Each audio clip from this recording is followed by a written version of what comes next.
The educational identity crisis. Why schools are failing our kids. You ever drop your kid off at school and think, I'm handing over the most precious thing in my life to an institution that feels more like a factory than a place of learning? Or maybe you're watching your brilliant, curious 7-year-old come home defeated because they can't sit still for 6 hours straight, and you realize we're not raising humans anymore, we're manufacturing data points for standardized test scores. I'm talking about that sinking feeling when your kid asks you why they need to memorize the country capitals when they have Google in their pocket, and you realize you don't have a good answer. Because honestly, you don't know either. Here's the thing, our schools aren't broken, they're working exactly as designed. The problem is, they were designed for a world that doesn't exist anymore. See, back in the industrial age, we needed workers who could follow instructions, sit in rows, and perform repetitive tasks without questioning the system. So we built schools that looked like factories, bells, schedules, age-segregated assembly lines, and standardized output. But somewhere along the way, we forgot that we're not manufacturing widgets, we're raising human beings. And now we're living with the consequences. We've got kids who can bubble in the right answer on a multiple choice test, but can't think their way out of a paper bag. Kids who know how to comply, but not how to create.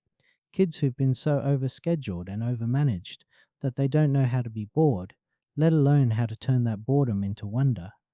The philosopher John Dewey warned us about this over a century ago. He said that education isn't preparation for life, education is life. But we turned it into preparation for tests, preparation for the next grade, preparation for college, preparation for a job market that's changing faster than we can keep up with. Meanwhile, your kid is sitting in a classroom learning about the Revolutionary War from a textbook, while the actual revolution, the information revolution, the AI revolution, the complete transformation of how humans work and learn is happening outside the windows they're not allowed to look out of. Ivan Illich called it deschooling society back in the 1970s. He saw that institutions, once they grow too large, stop serving people and start consuming them. Sound familiar? Our schools have become these massive bureaucratic machines that exist primarily to perpetuate themselves. Your kid's teacher, who probably got into education because they actually care about children, spends more time on data entry and test prep than on, teaching. They're as trapped in the system as your kid is. And here's the really messed up part. We all know this.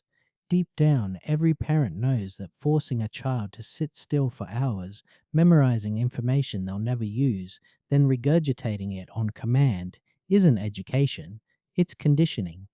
But we go along with it because what choice do we have? This is just how school works, right? This is just what education looks like. Except it's not. Real education, the kind that actually develops human potential, looks nothing like what's happening in most classrooms. Real education is messy, non-linear, deeply personal. It follows curiosity rather than curriculum guides. Maria Montessori figured this out 100 years ago when she watched children who were free to learn naturally. They didn't need to be forced or bribed or threatened. They were intrinsically motivated to understand their world. But we've created a system where that natural curiosity gets systematically crushed. By third grade, most kids have learned that learning is something that happens to you, not something you do. They've learned that there are smart kids and not smart kids, and heaven help you if you're not naturally good at sitting still and following directions. The neuroscientist Daniel Siegel talks about how the adolescent brain is literally wired for novelty, for social connection, for meaningful contribution, but we stick teenagers in a box for 8 hours a day, force them to learn things they see no purpose in, and then wonder why they're anxious and depressed.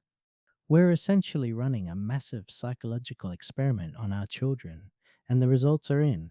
Anxiety and depression among young people have skyrocketed. Suicide rates are up. Mental health crises are the norm, not the exception. And we keep doubling down on the same failed approaches: more testing, more standards, more data, more control. It's like trying to fix a broken car by painting it different colors. Here's what I think is really happening. We're experiencing an educational identity crisis as profound as any midlife crisis. The old promises: go to school, get good grades, go to college, get a job, live happily ever after, they've been quietly euthanized, but nobody sent out a memo. So parents are stuck in this weird limbo where they know the system isn't working, but they're terrified of doing anything different because what if their kid falls behind? What if they don't get into college? What if they can't compete? But compete for what exactly? For jobs that might not exist in 10 years, for a world that's changing so fast that the skills they're learning in school are obsolete before they graduate. The economist Clayton Christensen, who wrote about disruptive innovation, predicted that half of all universities would be bankrupt within 15 years. That was in 2013. Want to guess how that prediction is looking? Meanwhile, some of the most successful people of our time, the ones actually creating the future, are college dropouts, or people who learned everything they needed to know from YouTube and trial and error. I'm not saying education doesn't matter. I'm saying that what we're calling education isn't actually education. It's institutional daycare with homework. Real education is what happens when a kid gets obsessed with something, anything, and dives deep. When they learn to code because they want to make their own video game. When they study marine biology because they fell in love with octopuses. When they teach themselves to play guitar because music speaks to something in their soul. Real education is what happens in families where learning is a way of life, not something that happens between 8 a.m. and 3 p.m., where questions are more important than answers, where failure is just information, not a verdict on your worth as a human being. The beautiful thing about being a parent in 2025 is that we have more resources for real learning than any generation in human history. We have the entire accumulated knowledge of humanity in our pockets. We have online communities of people passionate about every conceivable subject. We have tools and technologies that would have seemed like magic to previous generations. What we don't have, what we've never needed less, is someone in a position of authority telling our children when to sit, when to stand, when to think, and what to think about. John Holt, who basically invented the homeschooling movement, said that children don't need to be taught as much as they need to be allowed to learn. They need access to the real world, real tools, real problems to solve. They need what the ancient Greeks called paideia, not just instruction, but the entire culture working together to raise wise, capable, caring human beings. So here's my question for you.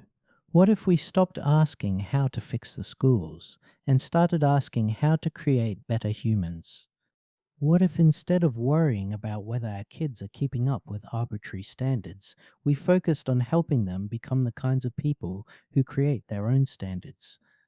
What if we stopped preparing them for a world that no longer exists and started helping them build the world that should exist? Because here's the thing, and this is the part that gives me hope. Our kids are going to inherit a world that desperately needs people who can think for themselves, who can solve problems that don't have pre existing solutions, who can collaborate and create and adapt and question everything. The world needs humans, not robots. It needs artists and inventors and philosophers and healers. It needs people who've been raised to trust their own minds, to follow their own curiosity, to contribute something meaningful to the great human conversation. And that's something we can give them. Not despite the failure of the schools, but because we're finally free to remember what learning actually looks like when it's not confined to a classroom. The educational system is having its own midlife crisis. And just like any midlife crisis, it's giving us a choice: double down on what's not working or have the courage to try something different. Our kids are counting on us to choose wisely.